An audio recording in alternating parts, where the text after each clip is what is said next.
అంటే వారు ఒక ప్రొపగండ తీసుకొని రావడం జరిగింది. ఏమంటారంటే ఓబీసీ గురించి పోరాటం చేస్తున్నామని చెప్పడం జరుగుతుంది. కానీ ఓబీసీకి సంబంధించి గతం లోపలనే కాంగ్రెస్ ప్రభుత్వం ఉన్నప్పటి నుంచి, అంటే అప్పుడు కేంద్రంలో కాంగ్రెస్ ప్రభుత్వం ఉన్నప్పటి నుంచి వీరశైవ మహాసభ, అఖిల భారత వీరశైవ మహాసభ, రాష్ట్ర వీరశైవ మహాసభ అందరూ కలిసి దీనికి సంబంధించిన రిప్రజెంటేషన్ ఇవ్వడం జరిగింది. అక్కడ వాళ్ళు సానుకూలంగా స్పందించడం కూడా జరిగింది.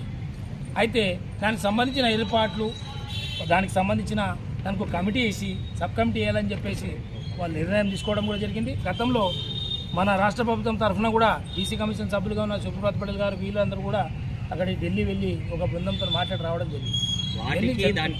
అందరూ గమనిస్తున్నారు, ఓబీసీ పోరాటం చేస్తుండ్రా లేకుంటే వాళ్ళ సొంత స్వలాభం కోసం చేస్తున్నా అనేది తాండూరు పట్టణ వీరశైవులందరికీ కూడా ప్రతి ఒక్కరు కూడా తెలుసు. దాని గురించి నేను క్లుప్తంగా చెప్పాను. ఎందుకంటే వాళ్ళు కూడా మన సర్వసభ్యులే కాబట్టి వాళ్ళకి గౌరవం ఇచ్చే ఆలోచనతో ఇంకా సమాజం ఉంది. వాళ్ళ